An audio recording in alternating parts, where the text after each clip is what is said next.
आप लेकिन एक पूरा एक सवाल उठता है विनोद जी कि ये वो क्या कारण है जो आपने कुछ तात्कालिक कारण गिनाए हैं, लेकिन आपके मुंह से ही सुना जाए तो अच्छा रहेगा। वो क्या चीजें हुई हैं हाल में जिनसे इस संभावना को, इस अटकल को बल मिलता है कि सरकार जल्दी चुनाव करा सकती है, क्योंकि उसे लगता है जैसे जैसे समय बीतेगा वैसे वैसे वो मैजिक फेड आउट हो रहा है। देखिए, उसके दो प्रमुख कारण हैं, जो दो तीन कारण है प्रमुख।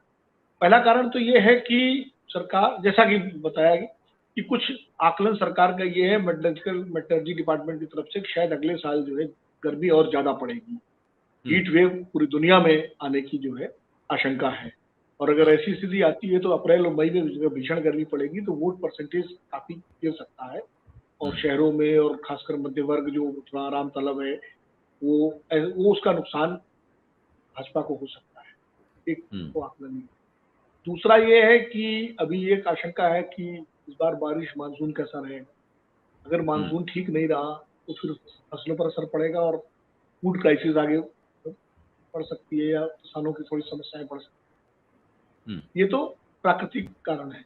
राजनीतिक कारण ये है कि भारतीय जनता पार्टी को, देखिए, चुनाव हारने की आदत नहीं है। ये मौजूदा भारतीय जनता पार्टी हार जाए अलग बात है, लेकिन ये तो चुनाव वर्ष में दो महत्वपूर्ण चुनाव भारतीय जनता पार्टी ने हारे।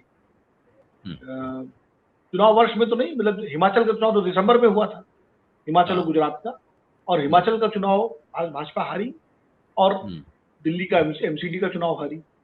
गुजरात में उसने रिकॉर्ड बनाया, लेकिन गुजरात एक अलग अपवाद है देश की राजनीति में। ये बीजेपी भी जानती है और सब जानते हैं कि गुजरात को वो रिकॉर्ड बनाया, नहीं भी बनाते, जो भी है, गुजरात तो मोदी जी के नाम पर वो भाजपा बहुत तूफानी जीत दर्ज करती रही।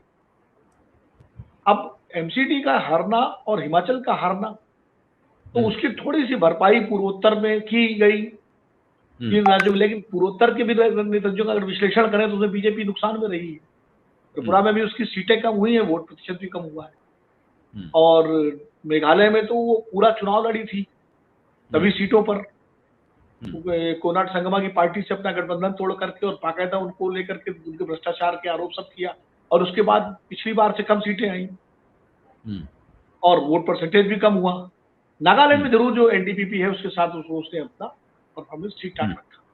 तो भले मीडिया में प्रचार प्रसार के जरिए ये मैसेज किया कि तीनों राज्य बीजेपी ने जीत लिए और मोदी मैजिक चल गया, सब चल गया, लेकिन विश्लेषण तो पार्टी अपने भीतर जो करती है वो तो बहुत तथ्यात्मक तरीके से करती है ना, प्रचार की बात अलग है ये भी।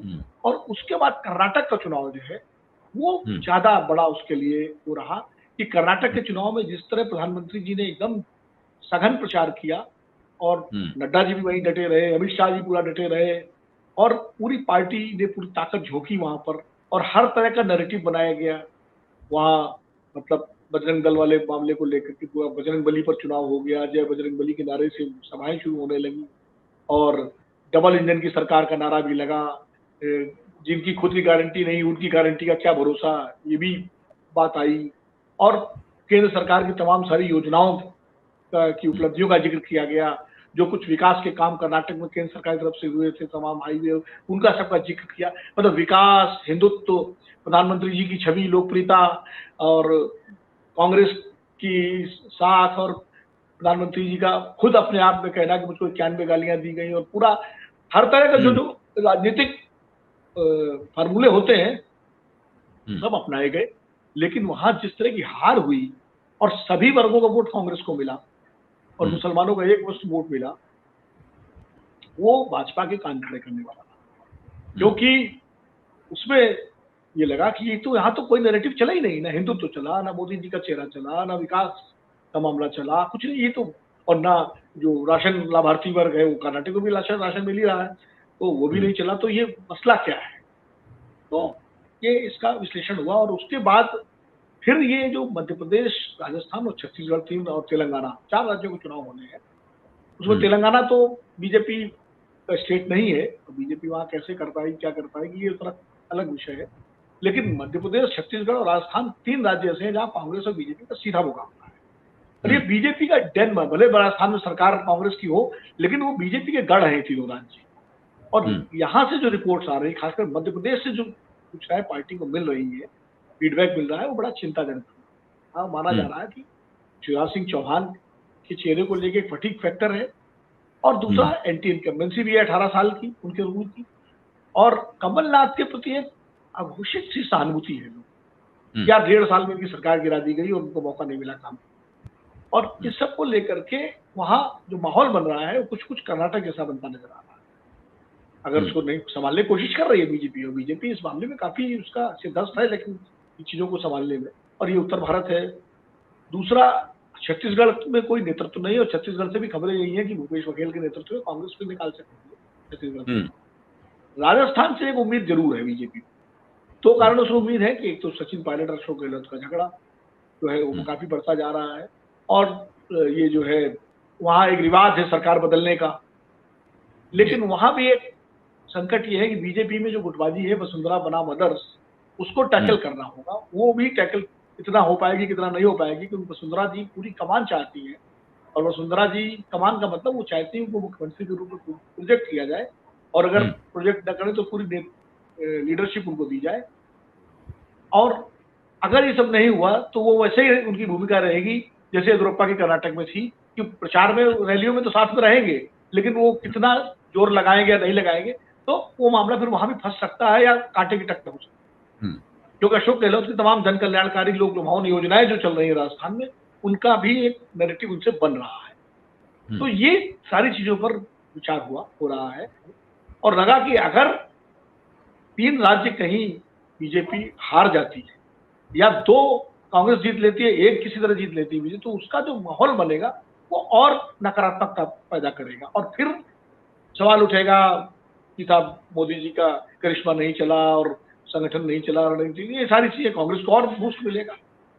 तो क्यों ना, जब मोदी जी का परफॉर्मेंस लोकसभा में दोनों बार 14 में और 19 में एक्स्ट्राऑर्डिनरी रहा है, और उनके चेहरे पर लोग वोट डालते हैं, तो अगर बजाय नेगेटिव नैरेटिव के साथ लोकसभा चुनाव में जाया जाए, अगर लोकसभा चुनाव थोड़े 4 महीने पहले कर दिए जाए, तो मोदी जी जब सामने होंगे, जब लोकसभा के लिए लोग वोट डालने जाएंगे, तो बगल में विधानसभा का भी रखा होगा वो डब्बा ईवीएम, तो फिर ऐसा बहुत मुश्किल होगा कि एक आदमी मोदी जी को लोकसभा में वोट दे और विधानसभा में कांग्रेस को दे दे। तो आमतौर पर लोग दोनों जगह बटन बीजेपी के पक्ष में दबाएंगे। ये एक फायदा मोदी जी के चेहरे का, उनके करिश्मे का, उनकी लोकप्रियता का मिल सकता है। इससे विधानसभा चुनाव में भी जो एंटी इनकम्बेंसी बीजेपी को लेकर के है, वो जो है पार हो जाएगी।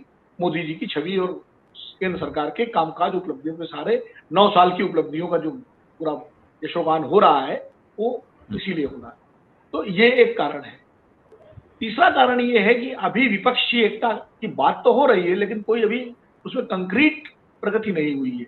अब 23 जून को सारे विपक्षी नेता पहली बार मिल रहे हैं, चंद्रशेखर राव को छोड़ करके। बाकी राहुल गांधी, मल्लिकार्जुन खड़गे, सारे लोग, नीतीश कुमार की पहल पर अखिलेश यादव भी जा रहे हैं, अरविंद केजरीवाल भी जा रहे हैं, ममता जी भी आ रहे हैं। लेकिन अभी उनके बीच क्या तालमेल होगा, क्या बनेगा, कोई नेता होगा कि नहीं, कोई तस्वीर साफ नहीं। अभी खाली मुलाकात देखते हैं। ऐसे में अगर समय दिया गया विपक्ष को, तो वो और ज्यादा गोलबंद हो सकता है सरकार के खिलाफ, और जैसे जैसे चुनाव नजदीक आएंगे वैसे वैसे उसके हमले बढ़ेंगे। इससे बेहतर है कि चुनाव अगर समय से पहले करा दिए जाए, तो विपक्ष को भी संभलने का मौका नहीं मिलेगा, और कांग्रेस विधानसभा चुनाव में भी उलझेगी और लोकसभा चुनाव में भी उलझेगी। तो उसके लिए ये डबल वो हो जाएगा, उस पर एक दबाव बढ़ जाएगा। उसके ऊपर बीजेपी के ऊपर दबाव उतना नहीं बढ़ेगा जितना कांग्रेस पर बढ़ेगा। तो ये सब, ये भी इस कारण है। एक कारण और है कि जैसे जैसे चुनाव नजदीक आते हैं, तो जो तमाम सारे ऐसे संगठन होते हैं, जैसे कर्मचारियों के संगठन है, किसानों के संगठन है, मजदूरों के हैं, तमाम सारे सामाजिक संगठन है, जो सरकार की तमाम नीतियों को लेकर नाराज रहते हैं, उनका विरोध बढ़ेगा। अब जैसे पहलवान लोग बैठे हुए हैं, आंदोलन कर रहे हैं, वो एक उसको लेके नकारात्मकता का माहौल बना है, तो उनका विरोध बढ़ेगा, और वो विरोध ज्यादा बढ़ेगा। और विरोध अगर अप्रैल मई तक चलता रहा, तो जो सरकार के खिलाफ जो नकारात्मकता है या हो सकती है, वो बढ़ जाएगी। उससे बेहतर है पहले ही चुनाव करा लो। तो ये पक्ष में तर्क है सारे, इस तरह से जो है हो सकता है। और सबसे एक और तर्क है कि G20 जो है वो सितंबर में होना है, 20 तारीख को उसका शिखर सम्मेलन है, और उस शिखर सम्मेलन में विश्व के 20 देशों के बड़े राष्ट्राध्यक्ष आएंगे। जो बाइडेन होंगे, उसमें शी जिनपिंग होंगे, उसमें पुतिन होंगे, उसमें ऋषि सुनाक होंगे, जर्मन चांसलर होंगे, फ्रांस के राष्ट्रपति, सारे बड़े दिग्गज आएंगे, जापान के जो बड़े बीच, उन सबके बीच में तो मेजबानी भारत करेगा। उस दौरान जो माहौल बनेगा, जिस तरह का प्रचार प्रसार और उसका एम्बलम जो कमल का है, वो कमल का फूल से पूरा दिल्ली, पूरा देश आच्छादित होगा। और उस सबके बीच में सारे वर्ल्ड लीडर्स के बीच में मोदी जी होंगे, और मोदी जी की जो छवि है, जो अंतर्राष्ट्रीय स्तर पर विदेश मामलों में उनकी जो छवि बनी है, जिसकी वजह से इसका लोहा दुनिया मान रही है, शायद बीजेपी का भी दावा है और कई बार देखा भी जाता है कि जो है उनको लेकर जिस तरह विश्व के तमाम नेता उनके प्रति तरहता या जोश दिखाते हैं। चाहे बाइडन का ये कहना है कि आप तो ऑटोग्राफ आपका लेना चाहिए मुझे, या ऑस्ट्रेलियन प्राइम मिनिस्टर उनको बॉस कहते हैं, तो ये सब चीजें हैं, तो ये और बढ़ेगी दिल्ली में आके हो सकता है ग्लोबल लीडर्स और ज्यादा उनकी प्रशंसा करें अपने भाषणों में। और उसके बाद जो भारत की विश्व गुरु वाली छवि है, या मोदी जी की एक बड़े नंबर 1 ग्लोबल लीडर वाली छवि है, वो और तेजी से बनेगी। और उस आलोक में, मतलब उस माहौल में अगर चुनाव में जाएंगे सितंबर के बाद, अक्टूबर नवंबर दिसंबर में, तो इसका फायदा वैसा ही मिल सकता है सरकार को, बीजेपी को, जैसे कि न्यूक्लियर डील के बाद 2009 में अचानक कांग्रेस पार्टी चुनाव में गई थी और सिंह इज किंग के नारे के साथ वो चुनाव में गई, तो उसको बहुत फायदा मिला था। वो 145 से 206 सीटें। तो ये भी है। बस एक मुद्दा है जो लोग कहते हैं कि राम मंदिर का चूंकि लोकार्पण जो है जनवरी में होना है, तो अगर लोकसभा चुनाव से पहले हो गए तो उसका फायदा नहीं मिल पाएगा। तो इसको लेकर के जो पक्ष में तर्क है, जल्दी चुनाव के पक्ष में तर्क, उनका कहना है कि राम मंदिर तो बीजेपी का कॉपीराइट हो ही चुका है, उसको लेकर के जो लाभ मिलना है वो मिल चुका है और वो मिलेगा।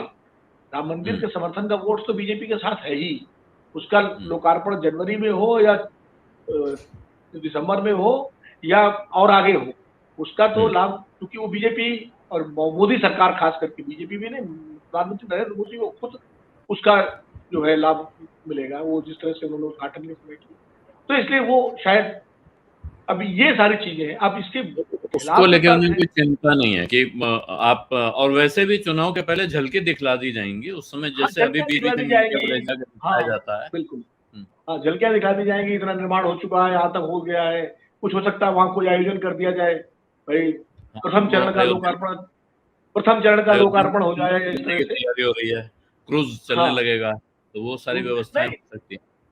सत्य हिंदी का ऐप डाउनलोड करें गूगल प्ले स्टोर पर।